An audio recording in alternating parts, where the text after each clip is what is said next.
Salam jumpa kembali Sobat Pajak. Ini merupakan edisi spin-off ya dari Celoteh 180, mini seri atau mini podcast yang kita selama ini adakan di YouTube ya. Kita siarkan di YouTube, juga di Spotify dan beberapa kanal lainnya. Nah, kenapa kita adakan semacam jeda sebelum podcast berikutnya, mini podcast berikutnya? Karena terkait dengan podcast kami sebelumnya tentang disahkannya RUU HPP. Tentunya kawan pajak sudah ingat ya RUU HPP ini apa, yaitu RUU Harmonisasi Peraturan Perpajakan. Nah, terkait podcast kami kemarin itu ada banyak sekali pertanyaan yang sudah kami terima ya, dan sesi kali ini kita dedikasikan khusus untuk menjawab beberapa pertanyaan yang kami rasa ini butuh sekali penjelasan langsung kepada kawan wajib pajak. Tetapi jangan khawatir, mini podcastnya tetap akan berlangsung dan episode berikutnya nanti tetap akan membahas RUU HPP, tetapi kali ini kita akan membahas beberapa pertanyaan terkait dengan mini podcast yang kemarin ya. Oke, baik Sobat Pajak, pertanyaan pertama yang paling banyak kami terima adalah terkait tujuan diterbitkannya atau disahkannya RUU tentang harmonisasi peraturan perpajakan. Baik, saya bacakan aja ya pertanyaannya. Apa sebenarnya tujuan diterbitkannya RUU tentang harmonisasi peraturan perpajakan atau RUU HPP ini? Bukankah sekarang sudah ada beberapa undang-undang yang mengatur tentang perpajakan? Nah, ini pertanyaan yang bagus sekali. Betul bahwa sekarang ini ada beberapa undang-undang yang mengatur perpajakan. Yang pertama yaitu Undang-Undang KUP, Ketentuan Umum dan Tata Cara Perpajakan. Yang kedua itu Undang-Undang Pajak Penghasilan atau Undang-Undang PPH. Yang ketiga Undang-Undang PPN, Undang-Undang Pajak Pertambahan Nilai. Kemudian juga ada undang-undang tentang penagihan pajak dengan surat paksa. Kemudian ada juga kalau kita berbicara perpajakan secara umum, undang-undang tentang bea dan cukai ya. Jadi undang-undang harmonisasi peraturan perpajakan ini diterbitkan memang untuk semacam mengupdate ya undang-undang yang sekarang, dan ini seperti kami sebutkan di edisi podcast sebelumnya bahwa ini semacam omnibus law perpajakan karena ada beberapa materi dan isi undang-undang ini itu merangkum atau mencakup undang-undang yang sebelumnya saya sebutkan tadi, misalnya Undang-Undang Pajak Penghasilan. Jadi di undang-undang ini juga mengatur tentang pajak penghasilan, kemudian PPN, KUP, kemudian ada tentang program pengungkapan sukarela, pajak karbon, dan tentang pemberlakuan cukai ya, terutama cukai terhadap plastik. Jadi tujuan diterbitkannya RUU HPP ini yang pertama memperluas basis pajak ya. Kemudian yang kedua menciptakan keadilan, kesetaraan dan kepastian hukum. Yang ketiga memperkuat administrasi perpajakan, dan tentunya yang keempat meningkatkan kepatuhan. Diharapkan kepatuhan sukarela wajib pajak dapat ditingkatkan. Baik Sobat Pajak, pertanyaan yang kedua yang kami sering dapatkan terkait mini podcast yang kemarin adalah terkait pemberlakuan NIK menjadi NPWP bagi wajib pajak orang pribadi. Pertanyaannya adalah, apakah dengan pemberlakuan NIK menjadi NPWP maka otomatis setiap orang wajib membayar pajak? Nah, jawabannya adalah tidak ya. Jadi pemberlakuan NIK menjadi NPWP tidak otomatis menyebabkan pemilik NIK akan dikenai pajak.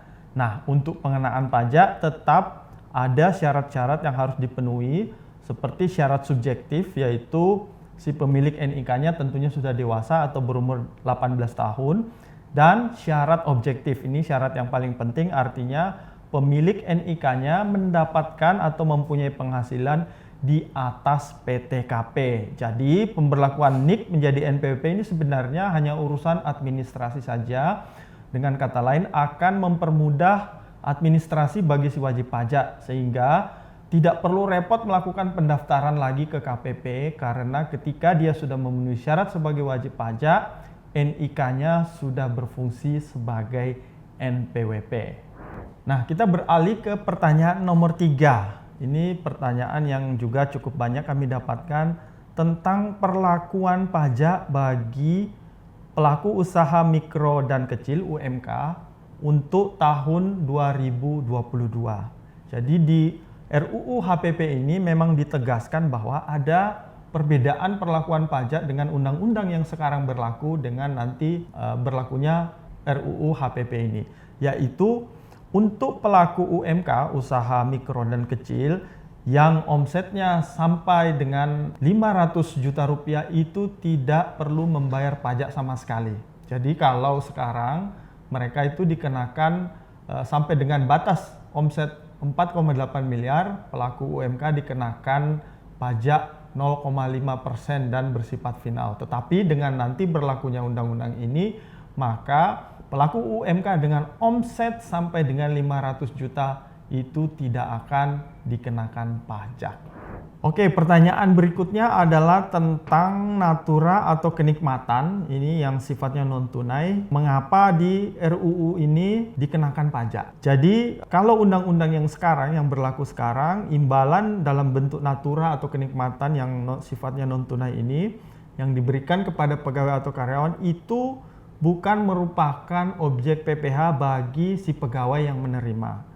Tetapi pada prakteknya banyak sekali fasilitas atau kenikmatan ini justru dinikmati oleh pegawai level atas, ya, seperti direktur atau komisaris.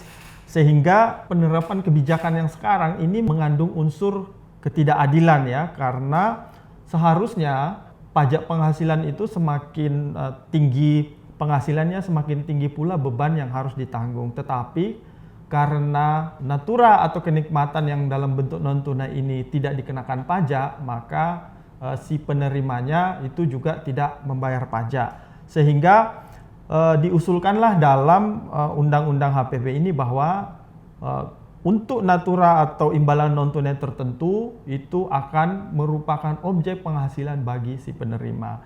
Tetapi sobat pajak nggak usah khawatir, beberapa natura atau kenikmatan non-tunai yang sifatnya umum yang diterima oleh semua karyawan, misalnya seperti penyediaan makanan atau minuman bagi seluruh pegawai, itu tetap bukan merupakan objek penghasilan bagi penerimanya. Jadi memang pengaturan ini semata-mata untuk mengatur aspek keadilan, ya, aspek keadilan bagi si penerima natura atau kenikmatan ini.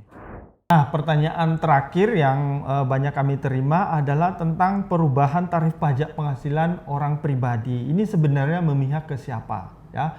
Karena seperti kita ketahui ada aturan di RUU HPP ini di mana tarif PPh orang pribadi itu diperlebar, ya, menjadi 5 lapis.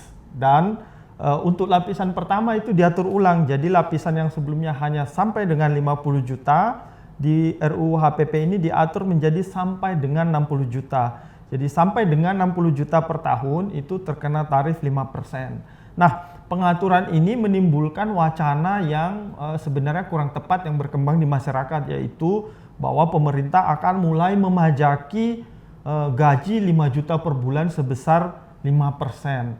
Nah, tentunya wacana ini sebetulnya sangat tidak tepat karena dengan memperlebar bracket pertama menjadi sampai dengan 60 juta kena tarif, ini justru melindungi masyarakat menengah ke bawah, ya. Jadi lapisan terbawah yang sebelumnya hanya mencapai 50 juta ini dinaikkan menjadi 60 juta dan tarifnya tetap 5%. Nah, baik sobat pajak, itu tadi beberapa pertanyaan yang paling sering kami terima terkait dengan mini podcast kami yang sebelumnya. Nah, biar sobat pajak tidak penasaran karena masih banyak aspek-aspek dari RUU HPP ini akan kita bahas. Nantikan tentunya di mini podcast 180 edisi berikutnya. Sampai jumpa.